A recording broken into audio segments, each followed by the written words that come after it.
जो स्कूल तुम लोग के जो बुक हैं उसमें दो बुक है जिसको पार्ट ए और पार्ट बी के नाम से जानते हैं। पार्ट ए को हम लोग जनरली डिफरेंशियल इक्वेशन के नाम से बोलते हैं, डिफरेंशियल बोलते हैं और इसको इंटीग्रल बोलते हैं। ठीक है, डिफरेंशियल कैलकुलस के नाम से जानते हैं इसको, अगर अलग से नाम देंगे, और इसको इंटीग्रल कैलकुलस बोलते हैं। इसमें चैप्टर 1 से लेके 6 तक का लिस्टिंग है, ठीक, और इसमें 7 से लेके 13 तक का लिस्टिंग। तो टोटल कितने चैप्टर हुए? 13 हुआ, है ना। अब सबका वेटेज अलग अलग है, सबके वेटेज अलग अलग हैं, लेकिन अभी जो स्कूल शुरू होगा उसके मैक्सिमम स्कूल में चैप्टर 3 होते हैं। ठीक है, मैक्सिमम स्कूल में चैप्टर नंबर 3 होगा, जिसको हम लोग मैट्रिक्स बोलते हैं। चैप्टर नंबर 3 होगा तो ऑब्वियस सी बात है कि चैप्टर नंबर 4 होंगे, जिसको हम लोग डिटर्मिनेंट्स बोलते हैं। ठीक है, तो स्कूल में सबसे पहले 3 और 4 का लिया जाता है, और जो तुम्हारे हिसाब से अब अभी के 2023 से 24 का जो सिलेबस है अभी सीबीएसई ने नहीं दिया है, तो हो सकता है कि कुछ चीजें जो 2023 में डिलीटेड थे उसको 24 में जोड़ देगा। ठीक है, तो बहुत से बहुत जोड़ घटाव हो सकता है, बस और कुछ नहीं होगा, क्योंकि सीबीएसई का हर एक बार का यही रहा है कि जो क्वेश्चंस जो हटाते हैं उसको अगले साल जोड़ देता है। ठीक है, 2-3 साल का रिकॉर्ड देखोगे तो जो पिछले साल डिलीटेड था उसको इस बार जोड़ दिया। ठीक है, तो कहानी में यही हो सकता है। अब हम लोगों को अभी बेसिक वाले में करने क्या क्या है, कि बेसिक वाले में क्या करना है। बेसिक वाले में हमें तो ये चैप्टर साथ में कवर तो करने ही करने हैं, इसके कॉन्सेप्ट भी जानने हैं। अब जैसे बेसिक वाले में ट्रिगो का कहानी है, ट्रिगोनोमेट्री का, है ना, तो ये कहानी बार बार फंसा देता है। तो ये है कहां कहां, ये है आपका एक चैप्टर नंबर 2 में, इसमें चैप्टर नंबर 2 में। चैप्टर नंबर 3 आपका डिटर्मिनेंट्स मैट्रिक्स हो गया, चैप्टर नंबर 4 आपका डिटर्मिनेंट्स हो गया, चैप्टर नंबर 5 जो है वो उसमें 3 चीज है, कंटिन्यूटी है, डिफरेंशिएबिलिटी है और डिफरेंशिएशन है, मतलब 3 पार्ट में उसको डिवाइड कर सकते हो। ठीक है, चैप्टर नंबर 6 एओडी है, एप्लीकेशन ऑफ डेरिवेटिव, जो हम लोग डेरिवेटिव पढ़े हैं उसका ही। ठीक है, तो कुल मिलाकर के अगर इसमें देखोगे तो सिर्फ और सिर्फ तुम्हें परेशान करने वाला थोड़ा सा ये है। बाद बाकी हर एक चैप्टर के कॉन्सेप्ट पे जाओगे, क्वेश्चन कॉन्सेप्ट सीखोगे, और क्वेश्चन करने के बाद वो क्वेश्चन आराम से बहुत स्मूथली निकलेगा। ठीक है, क्योंकि ये बात तुम लोग गौर कर चुके हो कि पढ़ने पे और उसी को क्वेश्चन के फॉर्म में आने पे दोनों में अंतर होता है ना। नहीं तो लोग तो सोचते हैं कि हम इस हिसाब से पढ़ रहे हैं, हमारे एज इट इज यही क्वेश्चन देंगे। लेकिन मैं क्या बोला था कि 11th में जितना नंबर तुम सोचते हो, या नहीं तो तुम अपने हिसाब से एक मन में एक बात बनाओ कि तुम जितना नंबर सोचे होगे ना, और जितना नंबर आया होगा, उसमें गैप होगा तुम्हारा 20 से 25% का गैप होगा। जितने नंबर तुम सोचे होगे कि मेरा इतना रिजल्ट आएगा, और जितना आया है उसका अगर परसेंटेज निकालोगे, ठीक है, मान लो कि 40 आया और सोचे थे 60 का, मान के चलते हैं, तो कैसे निकालते हैं? 40 आया, 60, गैप कितने का? 20 का। तो 20/40 इंटू 100 कीजिए, ये गया 2 1 2, 2 दूना 4, 2 पंचे 10, है ना। कितना परसेंट होगा? 50 हुआ, है ना। तो 50% तो नहीं, तो परसेंटेज कैसे निकालते, बात समझ में आ गई। तो ऐसे जितना तुम सोचे होगे और जितना आया है, लगभग 20 से 25% का लगभग गैप रहता है 11th में। ऐसे ही 12th में आप अपने नंबर को जितना चाहो उतना बढ़ा सकते हो, क्योंकि ये कहानी जो भी मैंने बताया वो 9th और 11th का कहानी होता है। ठीक है, और ये बात गौर करके देखे होगे तुम लोग कि रेगुलर जितने हम टेस्ट देते हैं वो हमारे लिए सबसे ज्यादा बेनिफिशियल होता है। ठीक है, क्योंकि वो तुम्हें आदत डाल देता है। अभी 10th क्लास 10th वाला जो हुआ है उसको कभी भी इतने पेपर देने की मतलब औकात नहीं थी। सुबह से लेके शाम तक में 3 टेस्ट 3-3 घंटे कर लिया। मतलब वो हैबिट बना दिए जिससे उसे क्वेश्चन लिखने में, वो भले साइंस का हो या मैथ्स का हो, उसको वो परेशानी दूर हो जाए, और वो परेशानी दूर भी हो गया, है ना। तो बेसिक वाले में हमें ट्रिगोनोमेट्री को देखना है। इसके लगे हाथ हमें चैप्टर 5 के तत्काल में फॉर्मूले हैं, है ना, और डेरिवेटिव है, वो भी हम लोग इसी बेसिक कॉन्सेप्ट में खत्म करेंगे। ठीक है, क्योंकि अभी ये टॉपिक जो मैंने लिया है उसके बहुत सारे लोग इससे परेशान भी हो सकते हैं, लेकिन ये परेशानी उसे तब ज्यादा समझ में इजी लगेगा जब वो क्वेश्चन करने बैठेगा और उससे क्वेश्चंस बहुत ही जल्दी बन जाएंगे। ठीक है, तो इसलिए ये बेसिक कॉन्सेप्ट की क्लास रखी गई ताकि एक एक कॉन्सेप्ट पहले से ही क्लियर हो जाए। ठीक है, इस चैप्टर का अगर मैं शुरुआत करूं ना तो एक दिन में मैं 2-2 एक्सरसाइज खत्म कर देता हूं। ठीक है, इस एक्सरसाइज में पूछने लायक कुछ है तो कुछ 3.3 में है ना, कुछ मिसलेनियस में है, बाद बाकी उससे पहले सिर्फ और सिर्फ उसमें एडिशन वगैरह सब है, एडिशन है, सब्ट्रैक्शन है, मल्टीप्लिकेशन है ना, बस इस टाइप के क्वेश्चन हैं। ठीक है, तो ये तो हम लोग शुरुआत कर लेंगे और स्कूल के पेपर से पहले पहले ही हम लोग इस चीज़ को ख़त्म कर लेंगे और एज अ टेस्ट हम उस चीज़ को वेरीफाई कर लेंगे कि हमें कितना सब कुछ आ रहा है। ठीक है, सबसे पहले तो एक ध्यान रखना कि क्लास को कभी, जितनी बार बार बोल रहा हूं कि ये नहीं करना है, मतलब छूट ना जाए कोई क्लास। वैसे मैंने इसीलिए ये लगवाया है क्योंकि उसका हर एक का बैकअप क्लास का मतलब रिकॉर्डिंग क्लास होगी, सारे क्लास रिकॉर्ड होंगे, है ना। तो अगर छूट जाता है, लेकिन क्वेश्चन जो तुम सामने में हो तब और बैठ के देख रहे हो थोड़ा सा अंतर हो जाता है। ठीक है, क्योंकि उस समय हर एक बातें हमारे समझ में है। दूसरा, तुम लोग को जो काम करना है उसमें काम क्या क्या करना है। एक काम करना है एनसीईआरटी जो स्कूल की तरफ से है वो तो करना ही करना है। ठीक है, उसके बाद हम लोगों को एक मटेरियल करना है जो यहां से प्रोवाइडेड होंगे, मतलब ये दिया जाएगा हमारे वाले जो मटेरियल होंगे वो करने हैं। उसमें सारे टाइप के टाइप वाइज भी क्वेश्चंस और लिस्ट वाइज पूरे क्वेश्चन शॉर्ट लिस्टेड रहेगा। इसका कॉम्बिनेशन जो होगा वो सुन लो कहां से है, ये सीबीएसई के प्रीवियस ईयर के क्वेश्चंस होंगे। ठीक है, जितने इंपॉर्टेंट क्वेश्चन आपके एनसीईआरटी का है या एनसीईआरटी के एग्जाम्पलर के क्वेश्चंस हैं, है ना, ये उसमें दे दिया गया। ठीक है, और ये प्रीवियस ईयर का क्वेश्चन के साथ साथ जितने टाइप वाइज तुम्हारे बुक में ही एनसीईआरटी और एग्जाम्पलर वाले हैं उस सबको भी कवर किया हुआ है। ठीक है, साथ में हम लोगों को अगर केस स्टडी का पैटर्न बना है तो सिलेबस डिलीटेड करे तब भी और सिलेबस नॉट डिलीटेड करे तब भी ये चीज अब कहीं नहीं जाएगा जो चीज है केस स्टडी का, है ना, ये कहीं जाना ही नहीं है, मतलब केस स्टडी हर हाल में आएंगे। ठीक है, हमें सब चीज पे ध्यान देना है, तो सब चीज में साथ ध्यान देते हुए एमसीक्यू पे भी ध्यान देने होंगे कि हर एक एमसीक्यू कहां से है। काम चोरी को थोड़ा सा रोकना पड़ेगा। काम चोरी रोकने का मतलब समझे, मैं ये बात पहले भी बोल चुका हूं कि जो क्वेश्चन तुम फंस चुके हो, जिसमें गलती हो चुकी है, उसको हाईलाइट कर लो। नंबर कम होने का या ज्यादा नंबर आने का रीजन क्या है?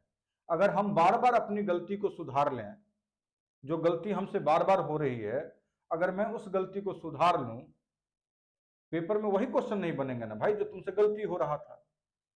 ठीक है, अगर हम उस गलती को सुधार लेंगे तो सवाल है कि कहीं से नंबर कट होने का सवाल ही नहीं है ना। अगर हर चीज का पैटर्न का मेजरमेंट अगर पता चल जाए तो क्यों नंबर कम आएगा, है ना, नंबर कम नहीं आएंगे। ठीक है, तो कुल मिलाकर के हमें इन सारी छोटी छोटी बातों पे ध्यान देना है। और मैट्रिक्स वाली क्लासेस तो हम लोग शुरू करेंगे। आज वाली में हम लोग थोड़ा सा ट्रिगो का कहानी देख लेते हैं। जो ट्रिगोनोमेट्री का है, क्योंकि स्कूल जब खुलेंगे तो स्कूल में शुरुआत के कुछ दिन वो लोग चलता है स्लो स्लो, और उसके बाद सीधे फास्ट कर देगा। रीजन उसका क्या है? रीजन ये है, वो तब तक आपका इंतजार कर रहा है जब तक 11th वालों का सेशन शुरू नहीं होता।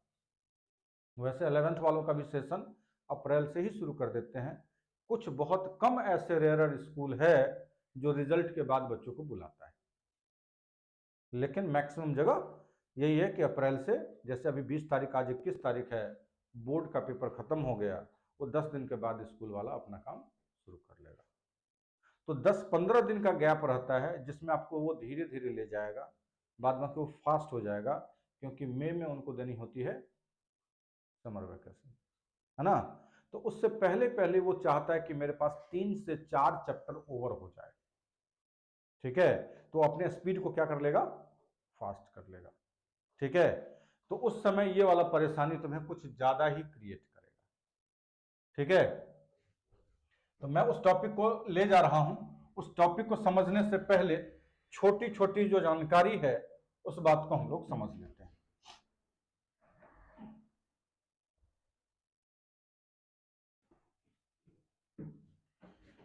इसमें सबसे पहले हमें ध्यान रखना है, जो हम लोग ये चैप्टर करेंगे उसमें सबसे पहले हम देखेंगे कि सर क्लास 11th में ना जो हम लोगों ने फॉर्मूला पढ़ा था, नहीं पढ़े थे? जो क्लास 11th में जो फॉर्मूले पढ़े थे, वो फॉर्मूले हमें आने चाहिए, ठीक है। मतलब हम इस चीज को नहीं बोल रहे हैं कि रटो, लेकिन वो फॉर्मूले हमें आना चाहिए, क्योंकि ट्रिगोनोमेट्री में कहानी ये है कि अगर ट्रिगोनोमेट्री में आप सारी बातों को, जब फॉर्मूला की जरूरत है, अगर फॉर्मूला इजीली समझ में आ गया, क्वेश्चन आराम से बनता है। यहां पे कौन सा फॉर्मूला लगेगा अगर ये तुम्हें मालूम है, तो हर एक क्वेश्चन बनता है जो तुम्हारी जरूरत होगी, ठीक है। दूसरा रिक्वायरमेंट क्या होगा? दूसरा रिक्वायरमेंट होगा ग्राफ का। ग्राफ हम लोग सीखे थे, साइन एक्स का, कॉस एक्स का, टेन एक्स का। इसी का उल्टा कॉसेक एक्स, सेक एक्स और कॉट एक्स का ग्राफ आना चाहिए। ये सब राइट डाउन करोगे। नोटबुक न्यू लगाना है, मोटी वाली, है ना। कम से कम 300 से 500 पेज का, भले 500 पेज का हो जाए वो ज्यादा बेहतर होगा, ठीक है। इसके साथ ग्राफ में, ये तो हमारा ट्रिगोनोमेट्रिक रेशियो का ग्राफ था। इसके अलावा हम लोगों ने मॉडुलस एक्स का पढ़ा था, है ना, ग्रेटेस्ट इंटीजर का पढ़ा था, सिग्नम फंक्शन का पढ़ा था, नहीं पढ़ा था, है ना। ये सब हमारे ग्राफ बहुत इंपॉर्टेंट है। बोलोगे सर इसका यहां साइन एक्स का जो ग्राफ बनाते हैं, अगर उसका एक्सिस रोटेशन कर देंगे ना तो बन जाएगा इनवर्स का। बस इतना ही कहानी है, समझे। जैसे हम लोगों ने साइन एक्स का ग्राफ पढ़ा था, साइन एक्स का जैसे मान लीजिए कि साइन एक्स का ग्राफ कुछ इस तरह पढ़ा था कि सर ऐसे कुछ थे, और यहाँ पे पाई, 2 पाई, 3 पाई, -पाई, -2 पाई, और यहाँ पे 1 और यहाँ पे -1 करके आपने ग्राफ कुछ इस तरह सिखाया था, है ना, ठीक। ये इसी के बीच में लाई करेगा। अगर मैं इसका एक्सिस रोटेशन कर दूं, अगर मैं इसका एक्सिस रोटेशन कर दूं, ठीक है, तो वो बन जाएगा साइन इनवर्स एक्स का। और हमारे सिलेबस में जो क्लास 12th में है वही हम लोग पढ़ेंगे, साइन इनवर्स एक्स का क्या होगा, कॉस इनवर्स एक्स का क्या होगा, ठीक है। एक तो क्लास 11th वाला फॉर्मूला आना चाहिए, दूसरा ये ग्राफ आने चाहिए, ठीक है। अब तीसरा जो चीज सिखाऊंगा वो वहां से शुरुआत हो जाती है कहानी, ठीक है। पहले लिखो, साइन एक्स जो होते हैं तो उसका हम लोग डोमेन और रेंज पढ़े थे। तो ऐसे ही यहां पे हमें पढ़ना है, साइन इनवर्स एक्स पढ़ना है। तो इनवर्स में मैंने क्या बोला, रोटेट कर जाता है। एक्स का वैल्यू किसका होता है? डोमेन का। और वाई का वैल्यू रेंज का। एक्स का वैल्यू और वाई का वैल्यू रेंज होता है। तो अगर सर आपने ये आप बोलना चाह रहे हो कि सर साइन एक्स का ना जो एक्स वाला था वो था डोमेन, नहीं, और वाई एक्सिस पे जो लाई कर रहा होगा वो होगा रेंज, इसका मतलब कि साइन इनवर्स एक्स के लिए आप ये बोलना चाह रहे हो कि जो एक्स डोमेन था वो क्या बन जाएगा, रेंज बन जाएगा, ये बन जाएगा रेंज इसके साइन इनवर्स एक्स के लिए, और ये रेंज वाला जो है वो क्या बन जाएगा, डोमेन बन जाएगा। ठीक है, ठीक। तो कुल मिलाकर के हमें एक टेबल याद करना होगा और उस टेबल के बिहाफ पे हम सारे क्वेश्चंस को बहुत इजीली वे में बना सकते हैं। ठीक है, तो वो टेबल क्या है, इसमें एक तरफ तुम लिखोगे फंक्शन, यहां पे लिस्ट बनाओगे डोमेन, यहां पे बनाओगे रेंज। अच्छा, इस टॉपिक को हम लोग क्यों स्टार्ट किए, रीजन समझ में आ गया होगा कि जो टॉपिक हमें बाद में बहुत ज्यादा परेशान करता है उस टॉपिक को पहले निपटा लेंगे, और अगर पहले निपटा लिया, एक दो बार और कर लेंगे प्रैक्टिस, तो ये परेशानी हमारी नहीं बनी रहेगी, मेंटल प्रेशर से हमें नहीं गुजरना पड़ेगा। तो यहां पे sine inverse x, sine inverse बोल लो, cos inverse, tan inverse, sec inverse, cosec पहले लिख लो,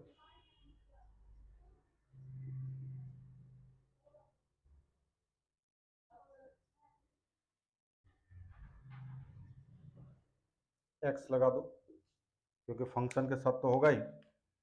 तो डोमेन में इसमें -1 और ये -1, इसको क्लोज ब्रैकेट बोलते हैं, ये बात तो मालूम ही है, ये सब चीज सिखा चुका हूं, है ना।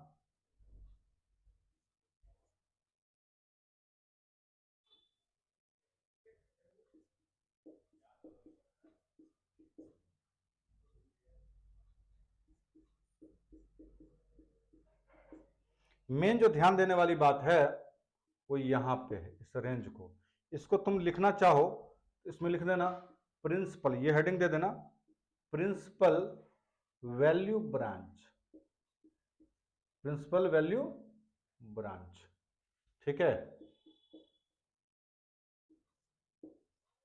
क्लोज ब्रैकेट और ओपन ब्रैकेट का ध्यान रखिएगा।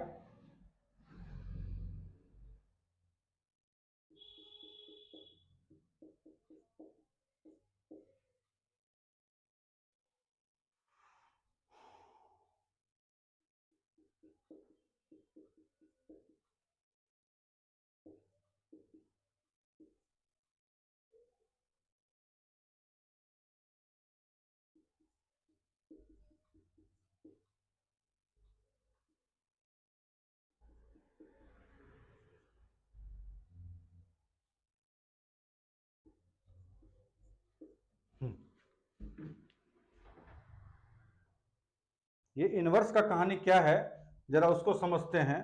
जैसे हम लोग लिखते हैं कि sine x equal to y, sine x equal to y, इस साइन को हम उधर ले जाना चाहते हैं। ठीक है, तो बनेगा x equal to sine inverse y बनेगा। ठीक, बात समझ में आ गई। जैसे अगर हमारे पास कहीं पे x equal to tan theta लिखा हुआ है तो थीटा इक्वल टू क्या होगा, टेन इनवर्स x होगा। बात समझ में आई। तो ये इनवर्स वाले हैं, लेकिन इनवर्स का एक सिंपल मोटा मोटी कॉन्सेप्ट बच्चे क्या लगाते हैं, उसका मीनिंग ये लगाता है कि ये एक दूसरे का उल्टा है। क्या है, साइन का उल्टा साइन इनवर्स, अभी पढ़े थे कि पलटी कर जाता है। तो मन में होता क्या है कि सर साइन ना, और यहां पे साइन इनवर्स है, क्या है, साइन और साइन इनवर्स है, तो क्या इससे लोग इसको काट देगा और एक्स लिख देगा, क्या, मैं सवाल पूछ रहा हूं, या साइन इनवर्स और ये साइन है तो ये हमारा एक्स हो जाएगा, है ना, ये तो हो सकता है ना, लेकिन कैसे, साइन साइन का उल्टा होता है ना, तो इससे इसको हम काट दें या साइन इनवर्स साइन से काट दें। तो जनरली ज्यादातर में आप तो यही बात देखेंगे कि बाहर साइन इनवर्स है और अंदर साइन है, लेकिन हर एक जगह ये कट करके एक्स नहीं आता, उसके लिए हमें इसके प्रिंसिपल ब्रांच वैल्यू में देखना पड़ता है कि आएगा या नहीं आएगा। मान लो कि मैं तुम्हें लिख के ये बोल दूं cos inverse cos x equal to x, tan inverse tan x equal to x, लेकिन उसके लिए हमारे कुछ कंडीशंस हैं, उस कंडीशंस को फुलफिल्ड करना होगा। अगर उस कंडीशन के अंदर फुलफिल्ड नहीं है तब वो नहीं होंगे। दूसरी बात, आपको क्वेश्चंस में देखते होंगे बहुत सारे क्वेश्चंस में ना कंडीशंस दिया रहता है। क्या दिया रहता है? साइड में कुछ कंडीशंस लिखे रहते हैं। वो कोई ना कोई कंडीशंस जो लिखे हुए होते हैं, कोई ना कोई रीजन तो है, उस वजह से उस कंडीशंस को लिखा जा रहा है। तो ये वाला टेबल हम लोग को क्या करना है? याद करना है। ठीक है, याद क्यों करना है? अगर ये ग्राफ सीख जाएंगे, ठीक है, तब तो ग्राफ के थ्रू ही तुम्हारे दिमाग में आ जाएगा। और अगर हम ग्राफ नहीं सीख रहे हैं तो कम से कम ये टेबल हमें याद रहनी चाहिए। पेपर के दौरान अगर इसमें से क्वेश्चंस आता है और अगर हमें टेबल ही याद नहीं है तो ट्रिगो डिफिकल्ट नहीं लगेगा क्या? सिंपल सी बात है। हमें जरूरत है इसकी, ये रिक्वायरमेंट है कि हमें क्वेश्चन करने के लिए हमें टेबल जरूरत है। तो अगर ये टेबल याद नहीं करेंगे क्वेश्चन नहीं बनेगा। सिंपल सा बात है। ट्रिगो में कोई बच्चा फंसता है या ट्रिगो उसे खराब लगता है, उसके पीछे रीजन क्या है? कि जो उसकी रिक्वायरमेंट है वो रिक्वायरमेंट फुलफिल ही नहीं कर रहा है, तभी तो वो अच्छा फंस रहा है। ठीक है, चैप्टर नंबर 3 मैट्रिक्स है, उसमें बच्चे क्यों नहीं परेशान होते हैं? क्योंकि ज्यादा उसमें आइडेंटिटी यूज नहीं है। हाँ, सिर्फ प्लस माइनस इंटू करके ऐसा कुछ कहानी है, तो बच्चे को वो चैप्टर आसान लगता है। कौन सा? मैट्रिक्स वाला। ठीक है, क्योंकि उसमें ज्यादा फॉर्मूला नहीं है, अलजेब्रिक है, तो बच्चे को वो आसान लगता है और बच्चे उसको बहुत बढ़िया ढंग से करते भी। ठीक है, तो ये वाला टेबल हमें याद रहना चाहिए। दूसरा जो कंडीशन बनता है उसको मैं लिख करके टेबल बना देता हूं कि ये कब होगा, 10 वाला कब होगा और सेक वाला कब होगा। तो देखो, जो जो तुम प्रिंसिपल वैल्यू पढ़े हो ना, जो प्रिंसिपल ब्रांच पढ़े हो, जैसे 10 था cot inverse cot x equal to x, है ना, cosec inverse into cosec x equal to x, और sec inverse sec x equal to x तभी होगा। इस चीज को दिमाग से हटाओ। वैसे जब तुम अंदर पे जाओगे ना, जब क्वेश्चंस करोगे तो तुम्हारे पास दिमाग में वही आ जाएगा कि या तो साइन इनवर्स बाहर है या साइन बाहर है। तो हमें कोई भी टेबल अगर अंदर का दिया हुआ है वो कॉस इनवर्स के टर्म में है, तो उस कॉस इनवर्स को बदलना पड़ेगा किसके टर्म में? Sine inverse. क्योंकि कैंसिल आउट किससे होगा? साइन का साइन इनवर्स से ही होगा। अगर मान लो ये कॉस एक्स दिया रहता, ठीक है, तो तुम किस में कन्वर्ट करते? पहले साइन एक्स में, तभी तो इसको कैंसिल आउट करोगे। तो ये तभी पॉसिबल है जब ये तभी पॉसिबल है जब ये x belongs to x belongs to x belongs to x belongs to x belongs to इसके प्रिंसिपल वैल्यू में लाई करेगा, प्रिंसिपल वैल्यू ब्रांच में लाई करेगा। बात समझ में आई? या तो x बिलोंग्स टू करेगा किस में? इसमें या इसमें, दोनों में अगर लाई करता है तब भी वो बन जाएगा। कहने का मतलब कि सर अगर x बिलोंग्स टू -1,1 या x बिलोंग्स टू -π/2 और π/2 में अगर करता है तभी हम इसको कैंसल आउट करके x लिख सकते हैं।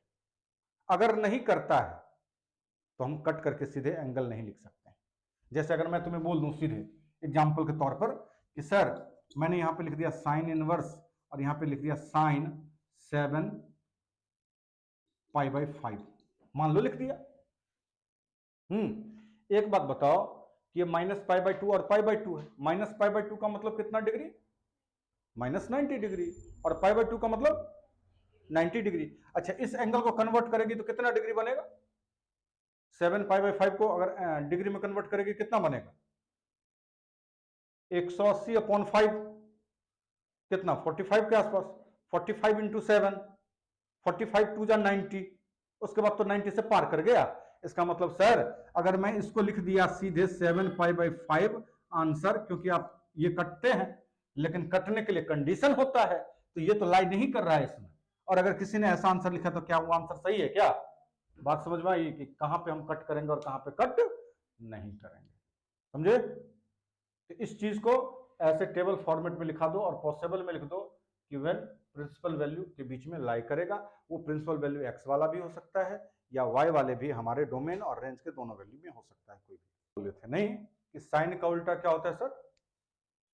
कॉसेक होता है। कॉस का उल्टा क्या होता है? सेक होता है। और टेन का उल्टा कॉट होता है। तो सर क्या इनवर्स वाले में कुछ काम हो सकता है क्या? है ना? इनवर्स वाले कहने का मतलब, अगर कहीं पे मान लो साइन इनवर्स एक्स लिखा हुआ है, क्या लिखा हुआ है, और हमें लिखने का मन कर रहा है कॉसेक इनवर्स एक्स, क्या कॉसेक इनवर्स एक्स, तो क्या मैं इसको कॉसेक इनवर्स लिख सकता हूं क्या? तो लिख सकते हैं, बट क्या हो जाएगा 1/x। बात समझे? ऐसे ही सर इसी का उल्टा ये भी तो मैं बोल सकता हूं कि कॉसेक इनवर्स एक्स है, तो इसको मैं साइन इनवर्स 1/x लिख सकता हूं। ठीक, कोई दिक्कत? बात समझ में आ रही है? तो सर अगर ये बात समझ में आ गई तो ये भी बात वही है ना? तो अगर मैं बोलूं कॉस इनवर्स एक्स को, तो आप बोलोगे सर सेक इनवर्स 1/x, है ना? टेन इनवर्स एक्स अगर बोलूंगा तो कॉट इनवर्स 1/x बोलूंगा, और इसी के बराबर में वही बात सेम कि सर सेक इनवर्स एक्स है तो मैं इसको कॉस इनवर्स 1/x लिख सकता हूं, और कॉट इनवर्स एक्स है तो टेन इनवर्स 1/x लिख सकता हूं। मतलब ये लिख सकते हैं या नहीं लिख सकते हैं, इसमें भी बहुत सारे लोगों को कंफ्यूजन रहता है, लेकिन हम ऐसे इसको लिख सकते हैं। ठीक है, लिखो।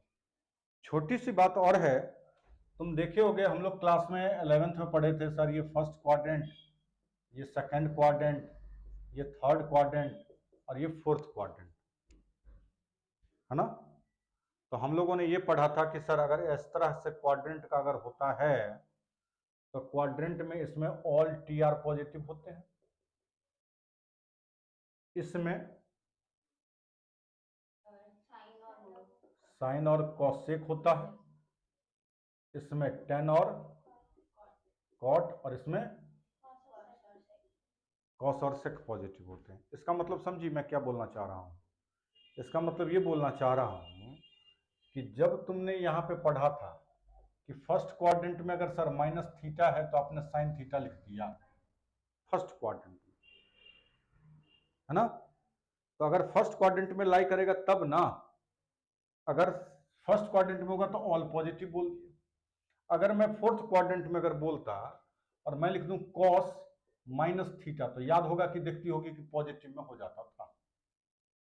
तो सर ऐसे ही तो जो चीज वहां पढ़े थे ना, वही चीज इनवर्स में बदल गया यार। सब कुछ वही हो रहा है, ठीक है, सब कुछ वही है, सिर्फ वर्ड लग गया है इनवर्स। क्या लग गया है? वर्ड। तो सर अगर मान लो कि मैं अगर बोल दूं कि साइन इनवर्स माइनस, अगर मैंने लगा दिया, क्या लगा दिया? एक्स लगा दिया। क्या लगा दिया? एक्स लगा दिया। कॉस इनवर्स माइनस एक्स लगा दिया। पहले तो हमें ये 3 का तो आना ही चाहिए, साइन कॉस और टेन का। तो क्या होगा? बाहर निकल के ये नेगेटिव बन जाएगा, पॉजिटिव बन जाएगा, या क्या बनेगा?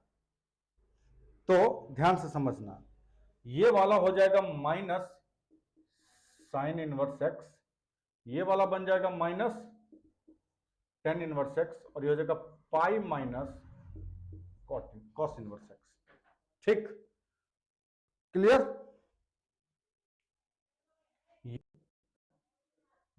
साइन कॉस टेन में, तो ये वाला आपका सेकंड क्वाड्रेंट में। किस क्वाड्रेंट में? सेकंड क्वाड्रेंट में। सेकंड क्वाड्रेंट में ये कॉस दिखाई दिया है क्या? नहीं ना? तो ये pi minus cos inverse x. ठीक, क्लियर? तो साइन कॉस टेन, पहले 3 का तो हम लोग याद करते हैं, साइन कॉस टेन होगा, उसके बाद उसके उल्टे का याद करेंगे, है ना? तो साइन कॉस टेन में साइन और टेन का कहानी क्लियर? हाँ नहीं, क्या दिक्कत बताओ? टेन वाला कौन से क्वाड्रेंट में आ रहा है? ये जो क्वाड्रेंट की अगर हम बात ले रहे हैं, ये कौन से क्वाड्रेंट में जा रहा है? इस वाले में। एंगल नेगेटिव जो ले रहे हैं, अगर इनवर्स की बात करेंगे तो ये हो गया थीटा, और ये हो जाता है माइनस थीटा। तो ये कौन से क्वाड्रेंट का है? फोर्थ क्वाड्रेंट का है। तो फोर्थ क्वाड्रेंट में तो हमारा सिर्फ कॉस है और सेक है, कॉस और, तो फोर्थ क्वाड्रेंट में जो छेड़छाड़ हो रहा है, देखो कॉस के साथ ही छेड़छाड़ हो रहा है ना, फर्स्ट और साथ लास्ट वाले का तो नहीं होगा। ठीक है, साइन के बाद अगर हम कॉसेक इनवर्स का लिखना चाहेंगे तो क्या होगा? Minus cosec inverse x. ठीक है, सेक इनवर्स का क्या होगा? Pi minus sec inverse x, और कॉट इनवर्स माइनस एक्स का pi minus cot inverse x. इस पे और इस पे स्टार लगा लो ताकि याद रहेगा। कॉस सेक कॉट में चेंजिंग होते हैं, कॉस सेक कॉट में चेंजिंग होता है इनवर्स के केस में। किसके केस में? इनवर्स के केस में। जब तुम लोग एक्सरसाइज करोगे तो एक जगह कंफ्यूजन आ सकता है, वो कंफ्यूजन शायद मैंने उसमें अभी पीछे वाले में नहीं बताया था, वो मैं कंफ्यूजन पहले यहां पे एक दूर कर दूं। जैसे भी मैंने बोला कि sine inverse sine x equal to x होगा, है ना, तो इसमें हमारा वैल्यू क्या लेना था? ये x बिलोंग्स टू कौन सा? y वाला वैल्यू। किसमें? इसमें कौन सा लिए? प्रिंसिपल वैल्यू ब्रांच का। और प्रिंसिपल वैल्यू ब्रांच किस में आता है? रेंज वाले में। किस वाले में? रेंज वाले में। ठीक है, मैंने बोला कि भाई इस दूसरे से कैंसल आउट अगर होता है तो हमने ये बोला था कि साइन और साइन इनवर्स भी एक दूसरे से कैंसल आउट होगा, तब इसमें कौन सा वैल्यू होगा? x का वैल्यू -1 से 1 के बीच। बात समझ में आए? मतलब इसमें कौन सा वैल्यू लिए थे? डोमेन का लिए थे। बात समझे? ये कंफ्यूजन बना सकता है, इसलिए इस कंफ्यूजन को मैं लगे हाथ यहां पे क्लियर ही कर दिया। ठीक है, कि ये कंफ्यूजन नहीं होनी चाहिए। ठीक, अगर कंफ्यूजन आएगा तो ये सारी बातें आपको थोड़ा सा अगर रिवाइज करोगे नोटबुक पे तो सारा कंफ्यूजन दूर हो जाएगा, कहीं पे कंफ्यूजन का कोई सवाल ही पैदा नहीं होगा। ठीक है, मतलब दोनों एक दूसरे से कैंसल आउट होगा, लेकिन उसके लिए क्या मैंने बोला? कंडीशंस होने चाहिए। ये इनवर्स है तो किस में जाएगा? रेंज वाला वैल्यू में बिलोंग्स करना चाहिए, और अगर साइन बाहर वाला में है इसका मतलब हमारे डोमेन में लाई करने चाहिए। किसमें? डोमेन में लाई करने